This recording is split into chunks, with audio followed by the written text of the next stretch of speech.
সংবাদমেলৰ মূল বিষয়টো হ'ল যে এই যিখন ইলেকশ্যন কমিশ্যন অফ ইণ্ডিয়াই ফৰ্ম 8 দিছে, 8 নম্বৰ ফৰ্ম, এই ফৰ্মখন ফিল আপ কৰি ইলেকশ্যন কমিশ্যনাৰ মুখ্য নিৰ্বাচনী বিষয়া অসমৰ অনুৰাগ গোয়েলে কৈছে যে আমি নমিনেশ্যন পেপাৰ ফাইল কৰাৰ দুদিনৰ আগতো যদি কোনোবাই আবেদন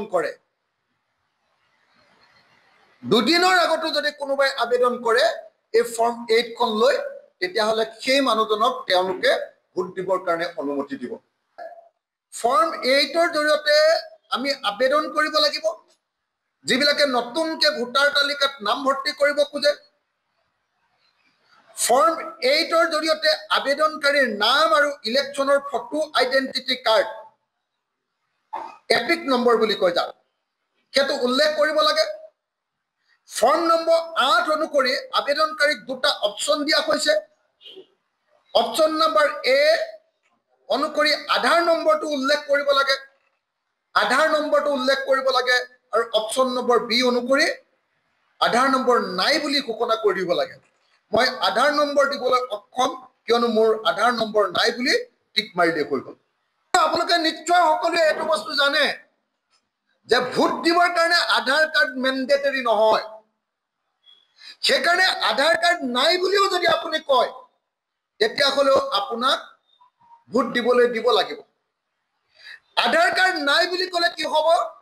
আধাৰ কাৰ্ড নাই বুলি ক'লে আপোনাৰ নামটো উত্তৰ প্ৰদেশ বা বিহাৰৰ ভোটাৰ লিষ্টত আছে নে নাই সেইটো কোনেও পৰীক্ষা কৰিব নোৱাৰি। নিৰ্বাচন আয়োগে যিটো কথা কৈ আছে যে নহয় তেওঁ বেলেগখন ৰাজ্যত নাম কৰ্তন কৰিলেহে আমাৰ ৰাজ্যত নাম অন্তৰ্ভুক্ত কৰিম,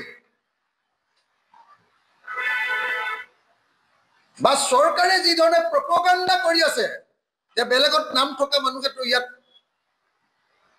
ভোট দিব নোৱাৰে, আৰু উত্তৰ প্ৰদেশত নামটো কাটি কোনে আহি অসমত ভোট দিবলৈ আহিব, এই বুলি যিবিলাকে কৈছে তেওঁলোকৰ কাৰণে মই হাথৰটো ভাঙি দিব খুজিছো। এইটো কিমান ডাঙৰ এটা হাথৰ।